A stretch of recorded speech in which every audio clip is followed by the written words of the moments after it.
2025 మ్యాథ్స్లో టాపిక్ వైజ్గా ఎన్ని క్వశ్చన్స్ వచ్చాయో చూసుకుందాం. సో ఇది మనకి ఎలా హెల్ప్ అవుతుంది అనేది నేను మీకు లాస్ట్లో చెప్తాను.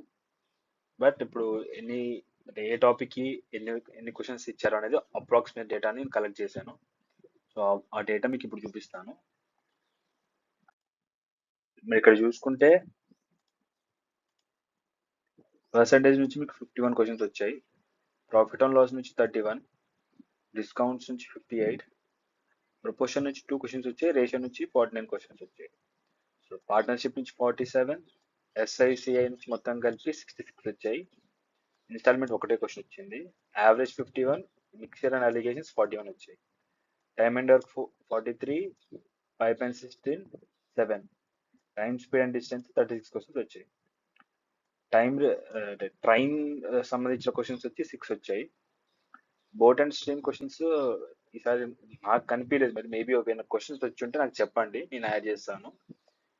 డివిజిబిలిటీ నెంబర్ సిస్టమ్స్, ఈ మొత్తం నెంబర్ సిస్టమ్స్ నుంచి 17, ఎల్సిఎంహెచ్ కూడా అందులోకి వస్తుంది 18, సింప్లిఫికేషన్ కూడా అందులోనే యాడ్ చేసుకుందాం. సింప్లిఫికేషన్ చూడండి 94 క్వశ్చన్స్ వచ్చాయి, మొత్తం ఆల్ సెట్స్ కలిపి 94 క్వశ్చన్స్. ఇది ఆల్జీబ్రా 24 క్వశ్చన్స్ ఉన్నాయి, జియోమెట్రీ చాలా ఇంపార్టెంట్ టాపిక్ ఇప్పుడు, ఇక జియోమెట్రీ 133 క్వశ్చన్స్ వచ్చాయి, హైట్స్ అండ్ డిస్టెన్స్ 21, ట్రిగ్నోమెట్రీ ఇది ఇంకో టాపిక్, ఇది ఇంకో ఇంపార్టెంట్ టాపిక్ ఇప్పుడు, ఈ సింప్లిఫికేషన్ కూడా.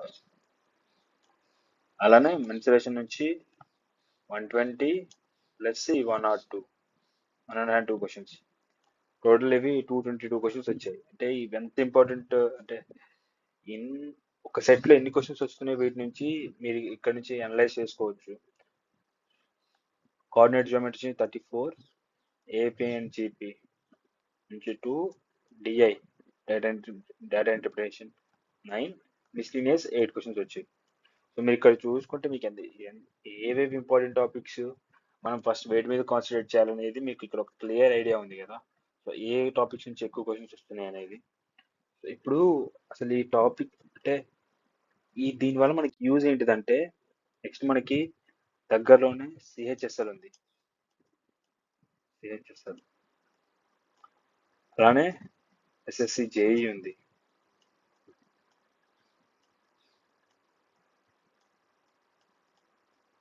ఇది 2025 వాళ్ళకి చెప్పేది. ఇప్పుడు 2025 వాళ్ళకి మీకు ఇప్పుడు ఎడ్యుక్విటీ ఏ టైప్ ఆఫ్ క్వశ్చన్స్ అడుగుతుందని ఒక ఐడియా వస్తుంది ఈ క్వశ్చన్స్ చేయడం వల్ల, సీజిఎల్ పేపర్స్ చేయడం వల్ల ఎడ్యుక్విటీ ప్యాటర్న్ ఎలా ఉంటుందని మీకు ఒక ఐడియా వస్తుంది. ఎవరైతే సిహెచ్ఎస్ఎల్కి ప్రిపేర్ అవుతున్నారో అలానే ఎస్ఎస్సి జేఈకి ప్రిపేర్ అవుతున్నారో వాళ్ళకు ఒక ఐడియా వస్తుంది. సో జేఈలో దీని పార్ట్ అంత ఉండకపోయినా కానీ మీకు ఏ ఏరియా నుంచి క్వశ్చన్స్ ఎక్కువ అడుగుతున్నారనే ఐడియా మీకుంటే మీరు ఆ ఏరియాని కొంచెం కాన్సన్ట్రేట్ ఎక్కువ చేస్తారనే థాట్తో మిమ్మల్ని కూడా యాడ్ చేశాను ఇందులో. అండ్ ఎవరైతే 26 ప్రిపేర్ అవుతున్నారో 2026 సిజిఎల్కి ఆర్ సిహెచ్ఎస్ఎల్కి ఆర్ ఎంటిఎస్కి కానీ సిపిఓకి కానీ ఎవరైతే ప్రిపేర్ అవుతున్నారో వాళ్ళు ఈ డేటా చూసుకొని మీరు అనలైజ్ చేయొచ్చు.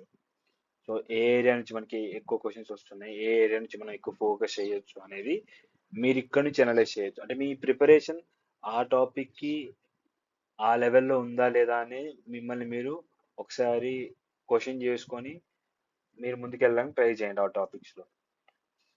సో ఇప్పుడు నా మేజర్ కన్సర్న్ ఏంటిదంటే 2025 వాళ్ళకి ఇది హెల్ప్ అవుతుంది.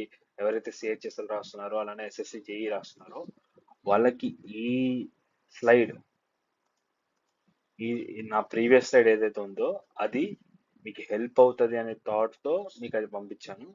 సో ఎవరికైనా కావాలంటే స్క్రీన్ షాట్ తీసుకోండి. అలానే 2026 వాళ్ళకి ఒక అనాలిసిస్ వస్తుంది,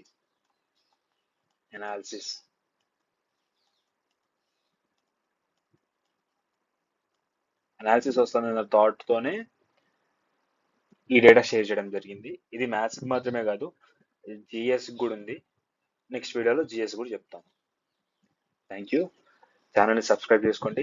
ఇలాంటి మంచి మంచి వీడియోస్, హెల్ప్ఫుల్ ఇన్ఫర్మేషన్ వీడియోస్ మీ ముందుకు తీసుకొస్తాను.